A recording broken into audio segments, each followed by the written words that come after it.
Welcome into another edition of No Holds Barred. Rob Wong, joined alongside, as always, by Postmedia wrestling writer Jan Murphy. And back with us again is WWE superstar Nattie Neidhart, whose columns you can find at the Toronto Sun. And of course, you can hear her on Busted Open Radio every Thursday at 11 a.m. Eastern. Nattie, so much to chat with you about this week, but we got to start with the news of this incredible honor you'll be receiving in August. It was announced this week by the Cauliflower Alley Club that you are the 2025 recipient of the prestigious Lou Thesz Award, going into the CAC Hall of Fame. You're the first female pro wrestler to get this honor. What does it all mean to you? Oh, it's been when I was told that I was, going to be given this award. There's so many people that have gotten it before me. That I mean, men. They've all been men, but they're like the names that have gotten it before me. They're just people that have really given so much to our business. And of course, the award is named after Lou Thesz, who is, when you think about wrestlers, he is a wrestler's wrestler. And so he is somebody that's really one of the just he's a pillar in the world of like a person that helped build wrestling for people like Bret Hart and Shawn Michaels and so many like even Gable, like he, I could see Gable down the road getting a Lou Thesz Award, because it's really just about like it's about being a very strong wrestler. And the award also is something that honors people that give back in the community. So when WWE was approached about me getting the award and I got called about it, I was just like floored, because again, I'm the first female to be receiving this award. So it was really special, and I was really like shocked that I would be getting it. But it's really cool. It's to me, like my grandfather, when he was alive, he would get so excited about the Cauliflower Alley reunions every single year. He would never miss any of them, because Cauliflower Alley, it's a very prestigious club where, so many wrestlers from our past are honored. And it's a club where, just like when I got the award, or when I got called and told I was going to get the award, Michael Hayes texted me and he's like, I got that award. And he's like, I'm really proud of you. Congratulations. But Michael Hayes, he's one of the, like in our industry, especially in WWE, if you're kind of in the trenches of what we do at that company, he's one of the greatest wrestling minds that we have there today. So just to be in the same like class as Michael, it's just like super special, and it's something I don't take for granted. Well, Nattie, I mean, congratulations, first of all. I can't think of anybody more deserving. I've told you before, not only are you a legend in professional wrestling, but you are a legendary human being. I'm curious, did your grandfather have any connection to Lou Thesz at all? Yes, Lou Thesz actually worked for my grandfather. So he came and wrestled for Stampede Wrestling back in the day. So many amazing legendary wrestlers worked for my grandfather, from Lou Thesz to Rocky Johnson to Gorgeous George. I mean, just those three alone are like iconic. So Lou worked for my grandfather, and my grandfather knew him, and my grandfather, I believe, wrestled him. So Lou has a very special connection with our family. So knowing what Lou meant to the business and what Lou meant to my grandfather Stu, and then what Cauliflower Alley meant to my grandfather, it was just, to me, like it feels like it's all kind of coming full circle. And then to be the first female to get this award, to me, it makes me want to work harder. It makes me want to be better. It makes me want to give more. It makes me want to pay it forward. And I love that I get to do that. Like I really, like I don't feel like I have a job. I feel like I have a passion. Like I love what I do. I get excited about like wrestling. I get excited about learning and growing and training and coaching and just all of it. I love it so much. And I think that award really embodies people that love professional wrestling. And do you know if you're the first Hart to receive this award? And also, what would your grandfather think of this? That's a good question. I actually need to do my research and find out if I'm the first Hart to receive this. I know that they've honored our family before, but there's a couple different awards that they have. Yeah. Um, from what I understand, the Lou Thesz Award is one of their most prestigious awards, but I'm sure Stu has been honored. So I'm going to do some investigating. Yeah, What well, do as you Jan think said, what do you think would your grandfather would think of you getting, this award? Oh, he would be so excited. I think he would be so happy to see how far I've come, because when my grandfather was alive, wrestling was, for him, it was all about the men. And it wasn't that Stu didn't respect the female wrestlers, but it's just female wrestling wasn't as prevalent. It was more of a novelty. So I think Stu would be so proud to see how far women's wrestling has come, and where we are today with it, and just how much I've done with it. From me starting out in 2000, having my very first match in 2001, getting signed by WWE in 2007, and then still standing there today, um, and riding through so many storms. Like, that's the thing about being able to survive at the very highest level, which is WWE, to be able to be there for now 18 and a half years, and to grow and evolve and change, and ride out so many different ups and downs with the company, with myself, with my family. It's a testament to everything that my grandfather built in the dungeon, because my grandfather always used to say, if you can survive the dungeon, you can survive anything. So the dungeon has really helped make me, I think, one of the strongest professional wrestlers ever. And it's not just about physical strength, but mental strength to endure all the changes and to adapt to them and to roll with the punches and then to grow with them and to be my best.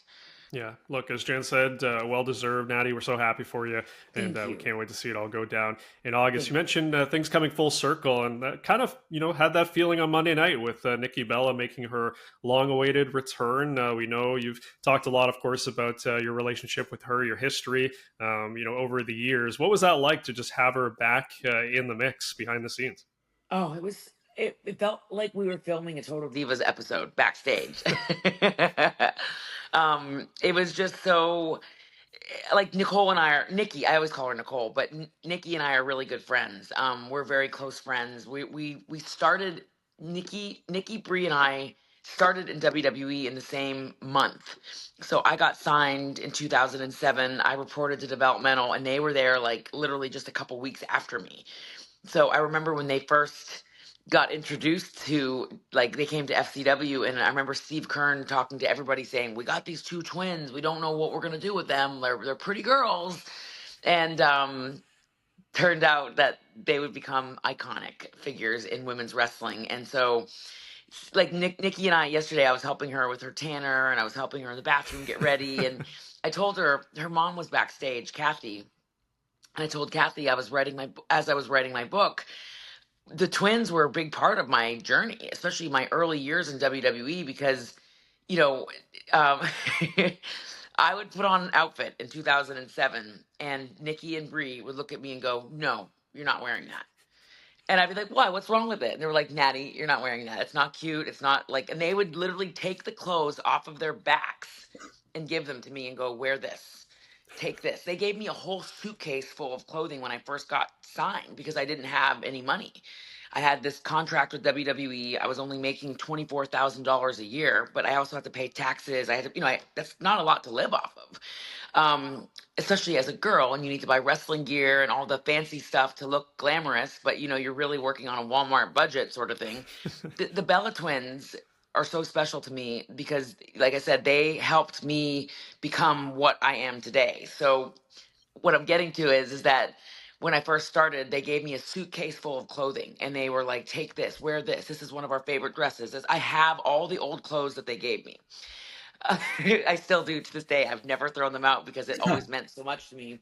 But I saw their mom backstage, and I said, I'm writing this book. And when I first started in FCW, the twins were like, "You're not wearing that. You need to do this with your hair. Let me hear your promo." Like, they would always want me to, like, go over my verbiage with them, and like, they would always fine tune everything for me so that I could get the girly aesthetic, pretty showman. Like, they were like all about the, like, presentation, and then I was always about the wrestling. So yesterday in the locker room, Nikki, they wanted to get Nikki her own locker room. And they were like, "We're going to get Nikki Bella her own room. She's going to have her own space. We'll put a fruit tray in there," and, all this stuff that she wanted. And she goes, "No." She goes, "I don't want to change in my own locker room." And this is what I love about Nikki. She goes, "I want to change with the rest of the girls." She's like, "I want to be in the locker room with the rest of the girls because that's the most special place to be. It's about being with the girls." And so I love that. So she was in the locker room with us. It's a very sacred place, the locker room. And I was helping her get ready and she had an outfit on and I was like, nope, you got to put that shirt on. Nope, you got to do this. I was literally giving it right. The roles were reversed and I was like, let's put a little spray tanner on. Let's do like, I was rubbing Nikki's arms with like this really pretty bronzing gel that I had that Maxine had given me. And I was like, you're not going out there until you go over your promo with me. Where do And it was so fun because she was in the locker room. The girls just like loved seeing her. It was just like she was just right back in the groove. Like she hadn't missed a beat. And so that's the thing that people don't see behind the scenes of what we do is that like it's a sisterhood. You know, we don't all have to love each other. We don't all have to get along 24/7, but at the end of the day, like we're a group of women that like really love and respect each other, and Nikki understood that. She didn't want her own room. She wanted to be with us. And I love that. And I made sure that she looked perfect before she went out. You know, she comes back. That may feel familiar to her, but this is a whole different company than when she left, right? I mean, she left. Vince McMahon was still running things. Now it's a new regime, and everything is different. Yeah. Is this a conversation? Does she ask you girls, like, how do things work here now? I mean, I think it is. There are differences for sure, but at the end of the day, at the core, the safe zone is that locker room, and that's the thing is that like when shit is hitting the fan and everything feels, whether, sometimes the days are crazy because like yesterday, for example, we were on the West Coast, we were in Arizona. So the show starts much earlier. So we have a much like smaller window to get ready and to do everything because we have to be ready by 5, whereas because it'll go on, on the East Coast at 8. So it really shortens our whole day up. But like some days are more chaotic than others. But at the end of the day, the women, going back to that locker room, it really grounds us. It's a really like safe space for us to get ready I think that's what like she gravitated towards that because of course, there's different management, there's different owners, there's different people running the show. But at the end of the day, when the girls can lean on each other, I think that's the most important thing. It's like when, her music hit and when she was in the ring and she was doing her promo and then Liv Morgan came out and I think she just got right back into her groove. Like it's like riding a bike. You know what I mean? Whether there's different management, whether it's a different building, whether it's different ownership, at the end of the day, at the very, very core, she's going back to what she learned in those very early days at FCW. And it's what brought her to the dance. It's what people resonate. Like there's an authenticity about the Bella twins that people love. And I think it's why they've done so well, not just on reality TV, but like just post WWE and when they were in WWE too, but they're like Nikki went through a whole bunch of stuff with her divorce and it was this, that, and everything else, but she's still standing. She's here. She's not afraid to own any of it. She's not afraid to say, yeah, like I'm getting divorced. Like, nobody wants to go through that. Nobody wants to say, hey, this marriage failed or hey, this didn't work out. But like with the twins, they were never afraid to like roll up their sleeves, pick up the pieces, and start from scratch. And I think WWE is really home for Nikki, and I think that she just felt so good and so comfortable being back. And like Liv was on fire too. I could tell. Like I always joke with people about when they come to my ring and they train with me. Certain people have a certain find your you. Excuse my language, but I told Liv last night after her promo, I was like, you have that. Find your FU.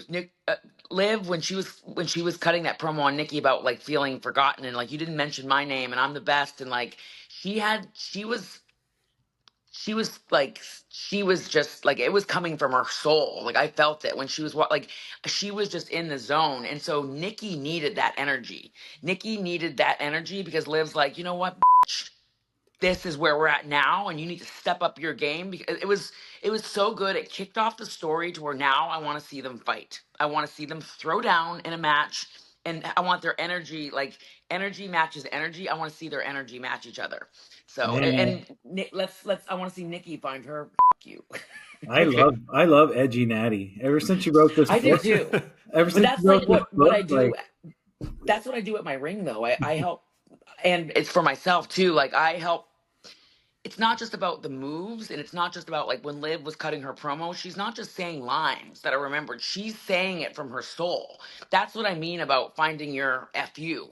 It has to come from inside. It has to come from all the stuff that we've gone through. You have to pour it out. Like it has to feel very authentic. It's like a very visceral emotion for the girls when they're like speaking from their heart. You can tell when some are just reading lines, and you can tell when it's coming from their soul. And Liv, last night, I could tell Liv was pissed. Yeah, no, it was definitely a great way to set up a potential match down the road with those two. Lastly, Nattie, got a couple of minutes here, but we know Ron Killings is the talk of WWE right now. Everything that has gone down the last couple of weeks has had everybody glued to find out what's, the truth, pun intended, and maybe what's not the truth. But I think in the end, everybody is happy that Ron Killings is back with WWE on a new deal. But what have you just sort of made of the fan hype and the excitement around it, and just kind of all the hoopla? I don't know if that's the best way to put it, but there's just been so much going on with Ron. This is such a great topic. One thing I learned, one of the biggest things I've learned about working for WWE over the last near 2 decades is that perception is reality. So what you perceive is what's real. And there's so many different, rumors flying around and this and that. And, I always try to go to the horse's head. And so when Ron Killings is saying, like, he's speaking from his heart, he's speaking from his soul, and he's saying, hey, this, like, I loved what he said last night on Raw. I think he's about to tap into the greatest work that he's ever done. I think all of this stuff that has happened over the last couple weeks, it's meant to take Truth to a totally different realm in his career that he's really ready to tap into. He's ready to break into. And we've seen that with, like, we've seen little bits and glimmers of this, like with Naomi, for example, where she's like, I'm tired of just being like there to just help everyone else. I want to, it's my time. And so there's certain people that have earned that with the fans, that have earned that backstage, that have earned that with management.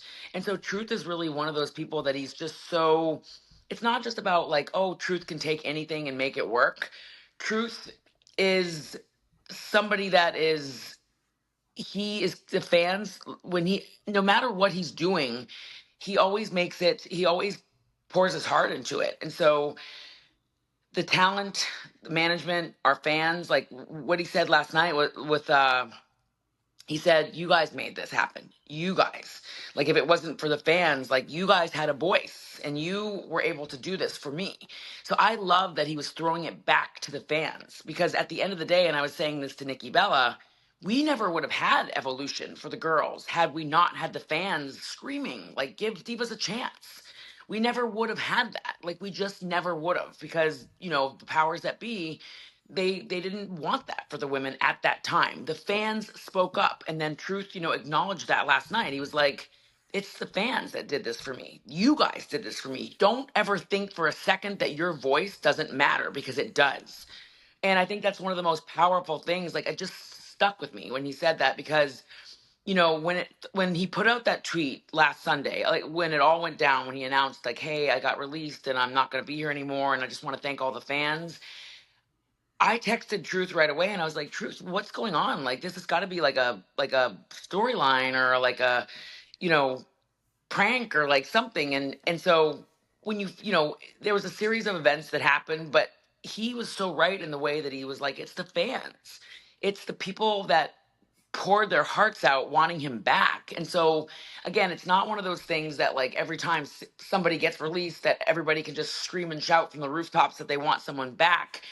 Truth is he's just a very not polarizing, that's not the right word.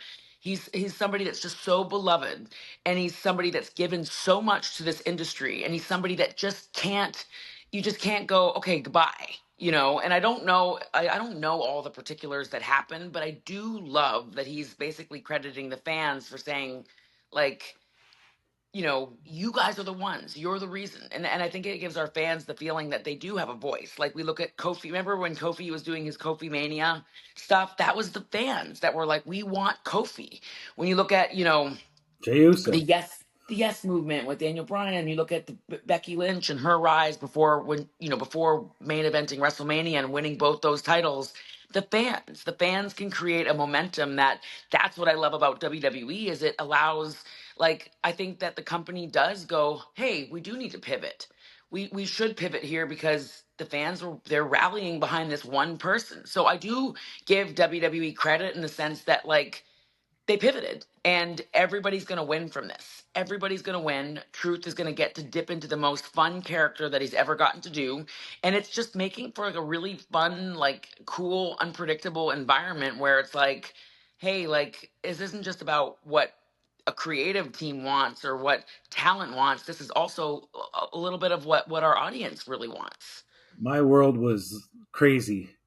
Like you're my sounding board. Like I read this on Sunday and I'm texting Nattie and I'm just going off. I'm like, what is happening here? Like this guy was at a main event last week and how can this be possible? Then the journalist in me kicks in and goes, okay, it's the wrestling fans in me is trying to say this is a work, and the journalist in me is saying, okay, let's do a little research here and figure out what's going on. I mean, he is 90% of the time somebody we don't see on a regular basis. So like in my head, I'm trying to justify what could lead to this, right? Like, okay, maybe he's not the most used guy.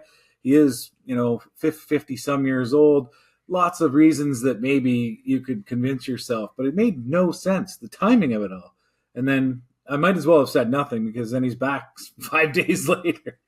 It was a quick turnaround. And I think that, like, our audience, again, I go back to it, but just the audience, they, Truth said it last night. You guys, like, you did have a voice and it did make a difference, and don't ever be afraid to use your voice. And I think that WWE, I again go back to Evolution when the fans started tweeting for 2-3 days straight, give divas a chance. That's when Vince McMahon really decided, like, we got to do more with the girls. We got to give them more. We got to, they want more. They're like, it's time. It's time to give them more. It's finally time to give them more. But had the fans not done that, we might not have had that. The company was, back with Give Divas a Chance, the company was kind of forced to pivot. Like, we got to do more with the girls because the fans are screaming that they want more with the girls. So I will give WWE a lot of credit. Like Cody Rhodes said, he was at Money in the Bank. Cody did a post-show interview just saying, like, we listened, the powers that be, like, the company pivots and they listen to the fans, and they ultimately, at the end of the day, we want people to watch the program, watch whatever it is that they're watching and enjoy it. And I even try to think about that. Like, if I was on the creative team and I was booking the show, what would I want to see as a fan? Try to take Nattie out of it or try to take Truth out of it. You know what I mean? Like, what would I want to see as a fan?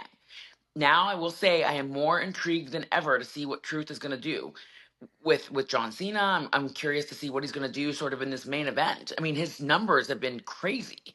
Like over 50 million views for his return at Money in the Bank, which is just like we will wrap this up. But what I love about all of this is that this is also very much a case study in, like, there's no, in WWE, yes, we are a lot about wrestling. Trust me, I'm a wrestler's wrestler. I love wrestling more than anyone. But at the end of the day, we need and want our fans to be entertained, and it all goes back to the story. Now there's this really, really cool story with R-Truth and with Cena, and even just, just the stuff behind the scenes. Like, it got me thinking about, like, I saw Triple H. He posted that picture with him and Truth, like, you guys wanted this. It got me going, okay, where's this going to go? Where's this going to go? And it makes you want to tune in to see what is going to happen next. Even just with Truth cutting off all of his hair, he was like, I'm not fucking playing. Like, this is a new version of me. And you can just feel that it feels so real. You can feel like I feel like the chains are off. And I feel like even when I saw Truth walking through the hallway yesterday, I felt like he had just this different energy about him. He had this different confidence that, for me as a talent, it was super inspiring, because it's like, this is a whole new different company where I love that we don't have to feel stifled, that we can be ourselves, that we can have a voice, that we can speak up, that we don't have to be afraid of anything, that we can just be our whole selves. And so I felt that with Truth yesterday. He was walking through the hallway with a confidence that I had never seen before. And it was really, really inspiring. And I loved that the company was totally embracing it. Yeah, The truth shall set you free. Yes. Yeah, very well said. Nattie, as always, great insight. Really incredible. Great to have you back, and we'll talk again soon. Yes. Thank you guys so much. I always love my tea time with you both.